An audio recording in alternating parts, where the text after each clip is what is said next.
Well, back, guys, to Fog Wrestling, and we are here, right? I know what we're here to do.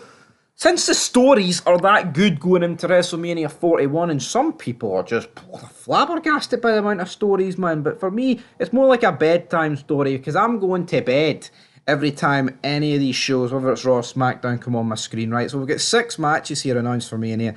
There is a few more that probably will be announced. I will address them at the end. But let's start from the top to the bottom. Alright, Cody Rhodes versus John Cena. Alright, this isn't predictions, this is simply me breaking down the story or lack of. So what's the story here? Cody Rhodes has held the belt for a year. Bonus, mediocre title reign here, there, everywhere. Matches against Styles, one was good, one against Paul, no one cared. Kevin Owens feud that seemed to last for months, no one cares. Against Solo Sikoa, no one cared. So now he's against Big Match John. And let's get into Big Match John. Appeared once, Raw, announced himself for the Rumble, decent promo, got eliminated second last in the Rumble, poor. Then he got, I say second last, he got eliminated last, right? Then he announced after the Rumble, I'm entering the Chamber, wins the Chamber, after the show, turns heel. Pretty big moment, we don't see him for a couple of weeks. Then he turns on the fans and turns around and says, well, you know what, guys, yeah, fuck you, sort of thing. Nothing, no mention of Cena's promo to do with Mania, no mention of the 17th title, no mention of Cody Rhodes, no mention of The Rock. The story here, right, is simply a guy defending against a guy who won a chamber, right? Match.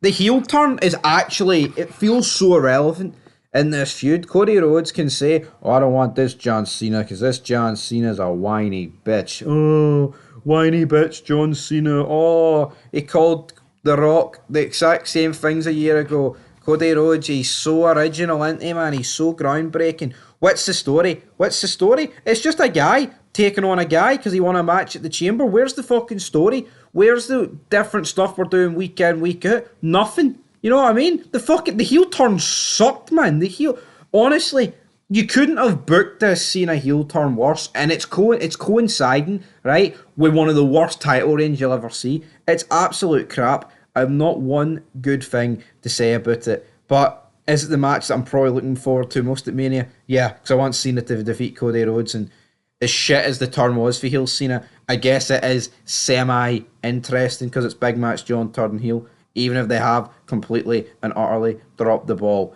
Anyway, I digress. Let's move on. Story rating out of 10. They've dropped the ball so hard for a match it's so simple to set up. I'm giving it a 1 out of 10, man. And the one's just for the heel turn, which some Simon Miller, Simon from Walt Culture, that guy, man. And I think he's dead on, right? And he is like, he seems like a genuine nice guy. He's not like fucking some arseholes you get here on the RWC, but probably the biggest brain dead opinion of ever. John Cena's heel turn is the greatest of all time. What? Because of a fucking shite promo on Raw, didn't even make much sense. Dead on, 1 out of 10. Up next, Tiffany Stratton against Charlotte Flair. Your classic, I win the Rumble and I'm taking you on for the belt. And that's the story, folks. What is there to say? Oh, but Charlotte's like the older version of Tiffany, and by God, does she look awful. See, when they did that split screen side by side with that zoom in of Charlotte Flair's face, she looked absolutely brutal, man. Absolutely brutal. Did that plastic face look, man? Absolutely tragic state of affairs, to be honest. Brutal, man. Absolutely. And Tiffany Stratton, man, I don't know what it is. There's sometimes I'm like, holy shit, Tiffany Stratton looks great today. There's other times I look at her and I'm like, your face is so like rounded, it just doesn't look normal, man. Anyway, there's no story here. There's no story. What's the story? It's a Rumble winner taking on the guy. You know what I mean? Where's like the week to week segments of fucking pointing at signs, beating each other up, and shitey scripted split screen promos, which Charlotte, to be fair to her, tried to carry there last night, but Tiffany couldn't carry a fucking handbag, man. She just carries a Porsche. No story here, man. What is it? It's the same shit week to week. Just fuck. But Big Stevie. What about the brawl they did last week on SmackDown with the Swan Toms that she kept hitting off the top and being nowhere near Charlotte? Where's the story and people getting pulled apart in fucking brawls? There's nothing. Where's like going to people's houses, you know what I mean, and fading their personal space, things like that, making it personal. I mean, the beer bath, people getting crucified. I mean, it doesn't have to be the same shit as that, but where is it? Where is it, folks? I don't know. Story out of 10, a fucking big fat zero. Shite.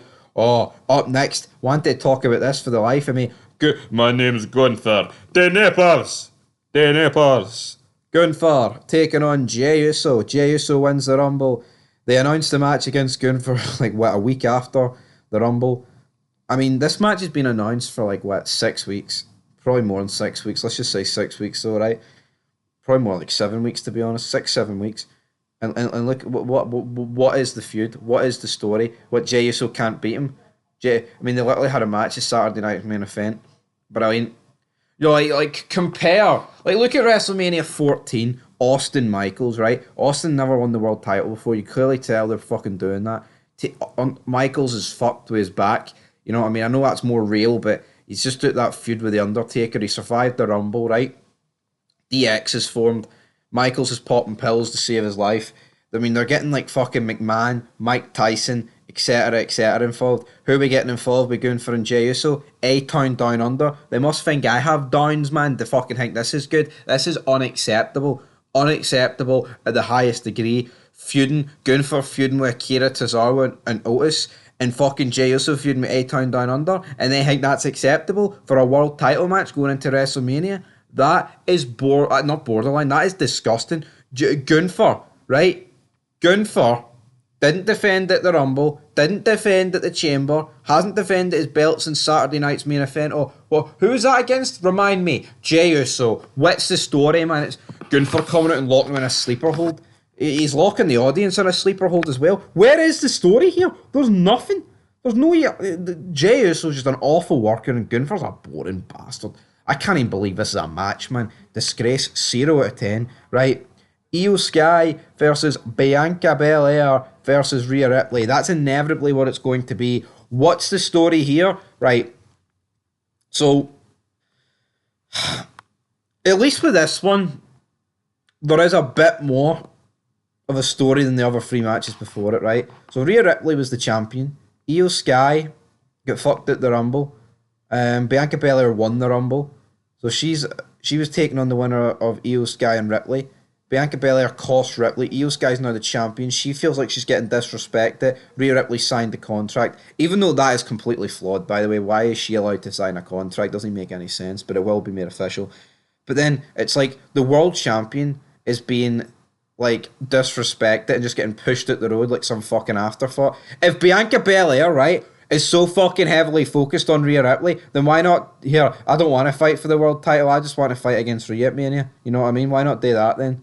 But no, we're not doing that. Just awful acting. Io Sky, I will not be disrespected. I will not be disrespected. I will not be fucking repeating the same thing back to back. What? I mean, it's not quite, what is it? Absolute garbage. Just a shite feud with shite acting, but it's probably the best we've talked about so far, even though it's absolute crap. So I'll give it a 2 out of 10 off that. Randy Orton versus Kevin Owens. Yeah. The worst pile driver. This started back in like, what, August, September. Randy Orton came back at, was it the Rumble? No, actually it was the Chamber, wasn't it? Randy Orton came back at the Chamber. You know, Kevin Owens put him on the shelf and Orton wants revenge. It's a wee bit of an El Generico one, and it's so boring. It's between a guy, Orton bores the tits off me. And you know what? See, like, the energetic European crowds that, like, sing all their songs and shit like that. That is masking how shite the actual show is. It is. Like, because we're talking about, like, we've said it 100 times, the European fans have been starved for so fucking long of, like, wrestling, so when they get it, they're really hyped. But the reality, they shouldn't be hyped, man. I mean, Randy Orton came out, they're singing the fuck out his song, they get there, and what happens? What happens? Owens interrupts him. We could be a tag team at Mania and win the tag titles.